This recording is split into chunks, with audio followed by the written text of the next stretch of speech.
지체들의 누림글.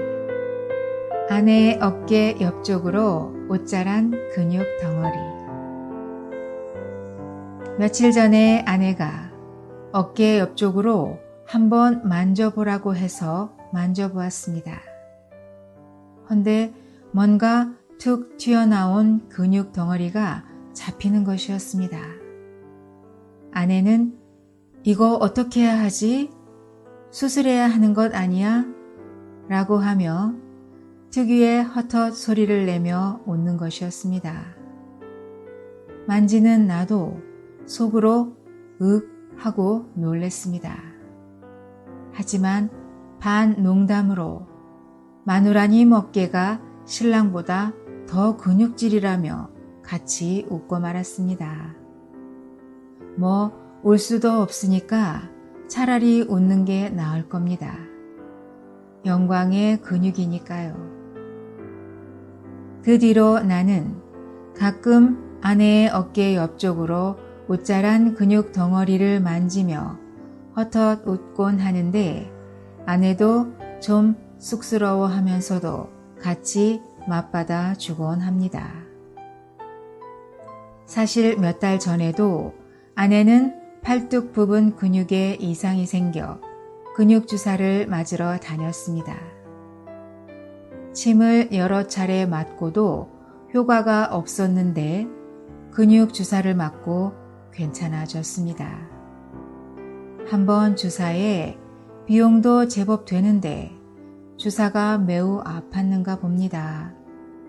아파서 못 맞겠다고 그래도 3번인가 맞았습니다. 의술이 좋긴 합니다.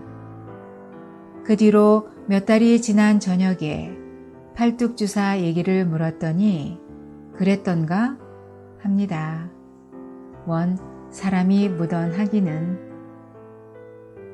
만으로 9년 정도 학생들하고 같은 건물에 살며 쉴 새 없이 밥을 해댔습니다. 학생들이 가장 많았던 때가 아마 40명이었던가?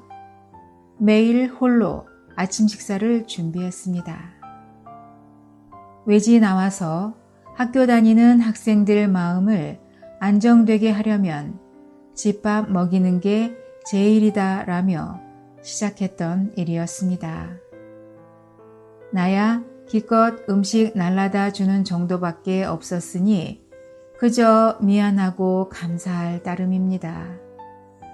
나야 툭하면 학생들 부르고 와서 밥 먹으라고 하면 그만이었지만 뒷감당은 항상 아내 몫이었습니다.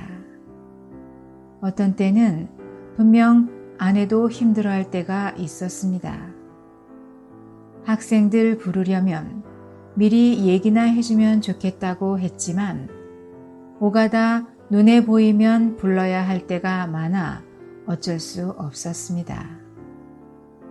어려움을 호소할 때도 있었지만 매번 즐거운 마음으로 밥상을 차려 주었습니다. 더구나 집에만 있지 않고 자기 일도 하는 사람이었으니까 더욱 만만치 않았을 텐데 분명 남편을 잘못 만났습니다. 수년이 지났을 때 아내 보기가 너무 안쓰러워 요즘 학생들은 밖에서 맛집 잘 찾아다닌다며 밥 한 끼에 감사할 세대가 아니니 이제 아침은 그만하자고 다그쳐 보기도 하고 채근하기도 했었습니다. 그래도 아내는 오고 가며 학생들 볼 때면 밥이라도 먹고 다니는가 싶나라며 다시 시작하곤 했습니다. 그걸 보고 저는 아내의 마음이 참 크다는 생각을 했습니다.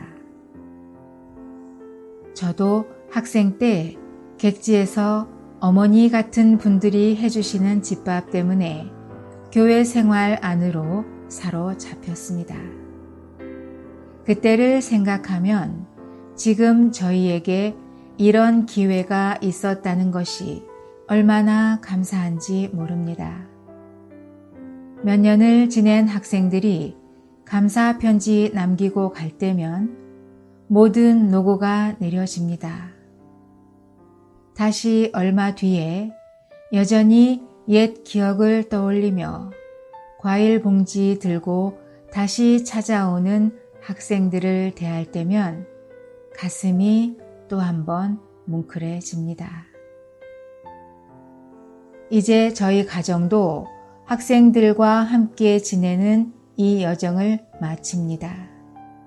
곧 조그만 아파트로 이사를 갈 예정입니다. 사실 여럿이 살다 보니 살갑게 대해주지 못해 서운한 마음 가진 학생들도 덜어 있었습니다. 미안한 마음이 한없이 앞섭니다. 최선을 다한다고 했는데도 여전히 같은 사랑을 주지 못했습니다. 주님께서 보혈로 덮어주시길 기도합니다. 아내도 좀 쉬었으면 합니다. 주님은 곧 다른 여정을 주실 것입니다.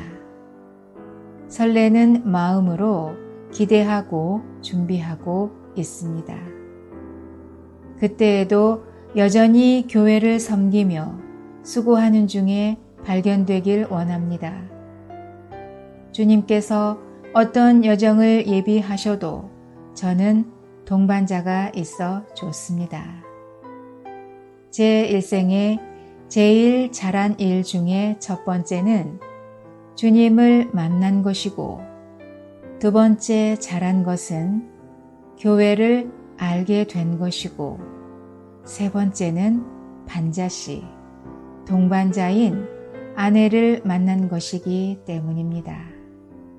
주님 감사합니다. 아멘.